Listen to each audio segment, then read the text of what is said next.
Sure. I'll start off with my most recent match from this past weekend in Odessa. It was a USPSA match, but yeah, start off with that.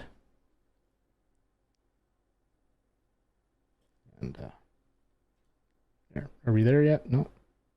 What's up? No, you clicked on me again. Here, I'll click. Yeah, there. That's you. Yeah, but gotta get the right layout here. Oh, okay. Don't solo me. Don't solo. Okay. Well, update. My hands are off. But everyone's looking at me now. They can look at my guns. Oh, there's back to you now. Now, why is this? We have a setting for this. Yes, we have a setting. I built a setting. Was it this one? There. No, it was. And we just need to use this one. Oh, we played with this before. Hey, that's the one. So we did actually play with this beforehand, but yeah. So this was the first stage of my match on Sunday, and pretty much there was one classifier during this match, which was brutal because of the gun issues, which I spoke about there last night on Slamfire Radio. But basically, it was more or less freestyle. You have your start position, but then just shoot him as you see him. But this one had some options you'll see, because there were some open targets right at the start. So there was some interesting options, but might as well just get into snow that you got there. Yeah, it's a dirty snow. It's quite dirty.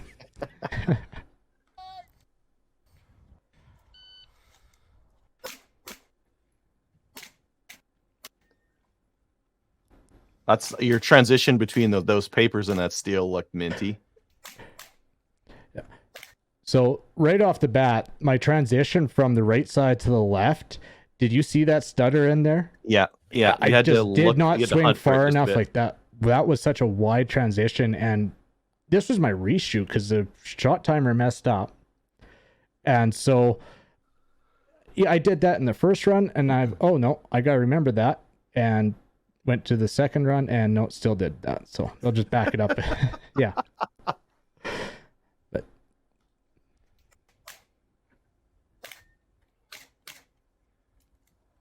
I like your transition there. Yeah.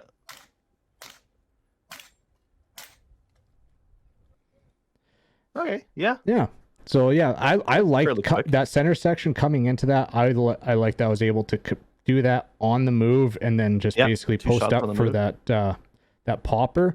I just wish I had actually started moving, backing out on the paper instead of standing and taking the paper. Yeah. How'd you do on that stage? This was my best performance of the match. I got a stage win on this stage. So no coincidence we're playing that one first then, hey? It's all downhill from here. It was the first stage of the day. I started on just messing around. Yeah. And we'll move on to stage 1. This one was an unloaded start, and you could start at either end, with the left or the right outside, heels touching the front rope.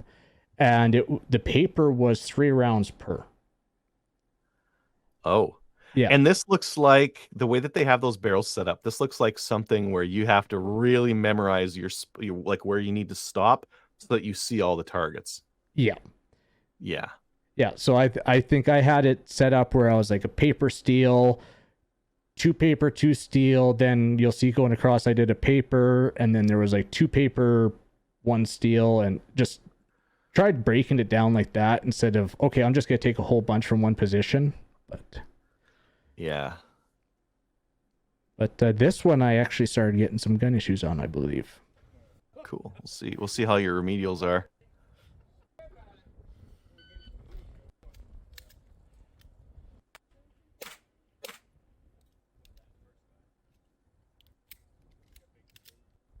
Not bad. That's about as fast as you can reasonably do something like that. Oh, had to.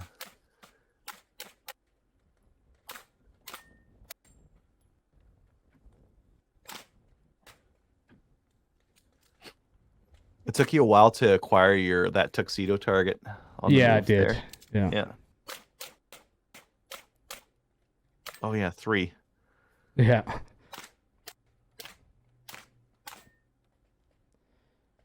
So some stuff like, yeah, picking up that tuxedo took a bit of time. Getting a gun that runs, and I mean, the shooting, obviously it's better if you hit your steel right off the bat.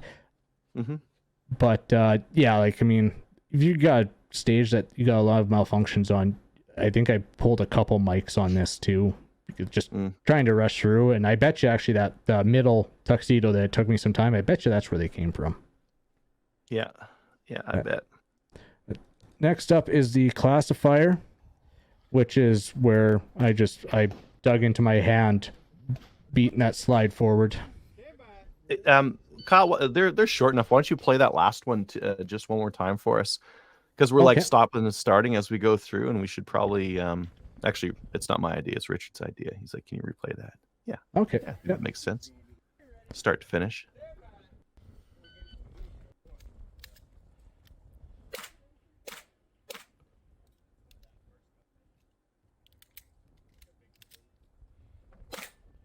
So I've gotten in the habit of holding on to that mag when I'm doing like a double feed, just because I'm not carrying a ton of mags on me. I just got into that habit.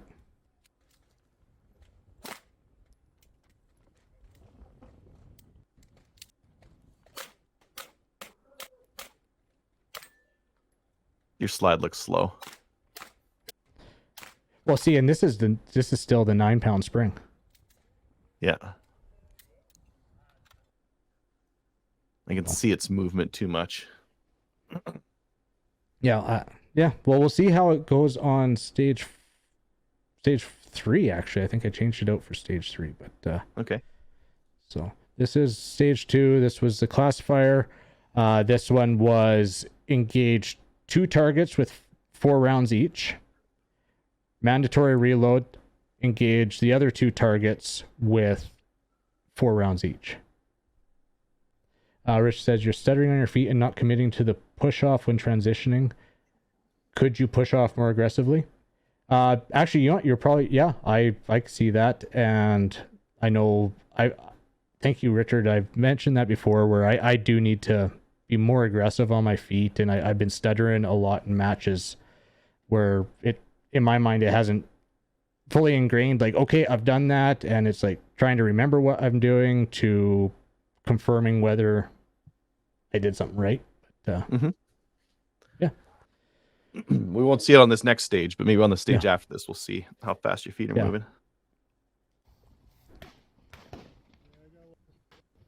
Are you ready? Stand by.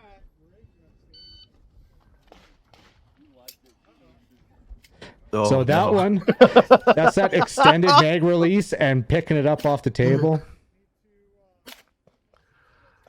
Oh no. Yeah, this is just brutal.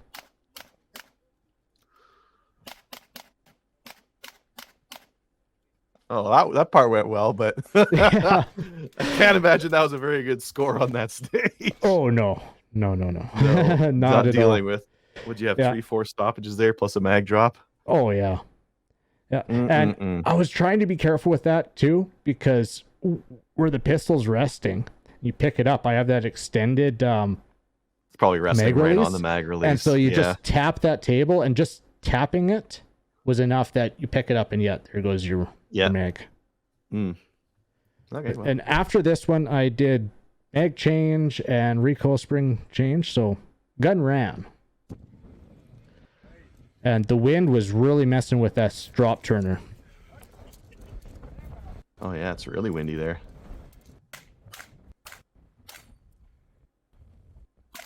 Your feet are looking good there. You're quick. Now if I was... So... Oh, I do your stop there. Okay. Yeah, it was a short stage. So yeah, that popper, when I transitioned to the right side, that popper activated that drop turn. And I had it in my head, okay, I'm going to come across on the partial. And if it hadn't, because I watched guys where the wind was holding the drop turn up. I'm like, okay, if I'm done that partial and I'm transitioning across, if that drop turn hasn't started yet, I'm going to the tuxedo. I did, but I think I stuttered in there. You can see in that transition, and I got really lucky on that drop turn. the second round on that drop turn was like what you expect to see when you're splitting a playing card in half. Like it pretty much cut through the entire width of the A zone. Can you play it again? Yep.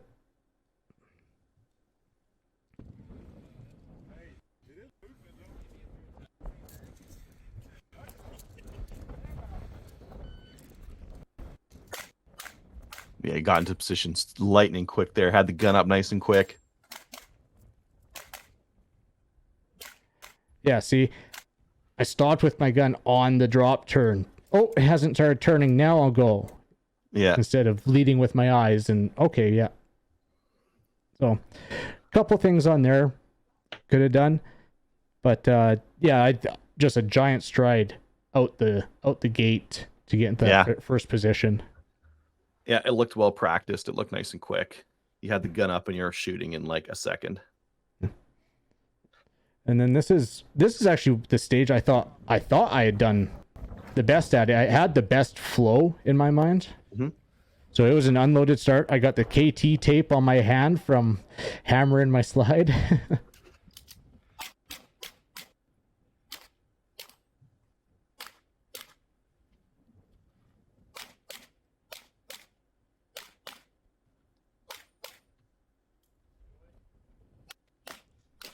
That mag change was just a bit slow. Yeah.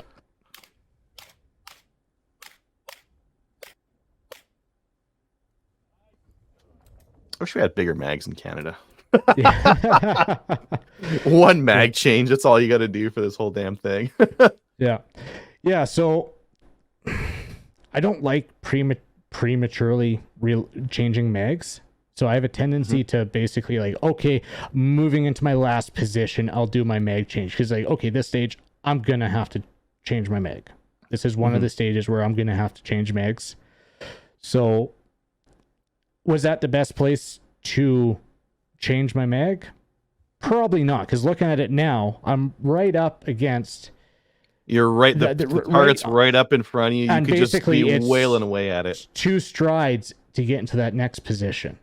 Yeah. So yeah, like you said, my mag change was slow. We can replay that stage again. But if I had actually reloaded coming into the tuxedo we see right there, because I was stopping there anyways, that might have saved me something. Or actually, after this position, probably would have been the most ideal right there.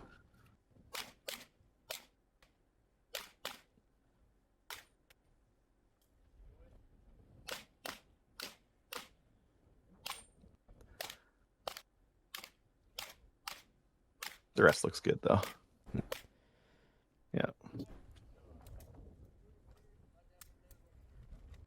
So yeah, that was the match in Odessa. Couple things like I think a big one besides gun malfunctions for me is because I was really working on getting that stage plan in my head, and like we were talking about with the goals, and just having it basically memorized. But I gotta get better at planning out my reloads in my mind, I think. Looked pretty clean. Like your flow on there was good. You probably left like a quarter or a half second with where you chose. You would have had to do it somewhere, and you would have lost some time somewhere, but you might have lost just a little bit less, a little bit earlier. Because as you're stepping up to that big bad target right in front of you, just like, oh, you could be dumping rounds into that thing. Yeah. Yeah.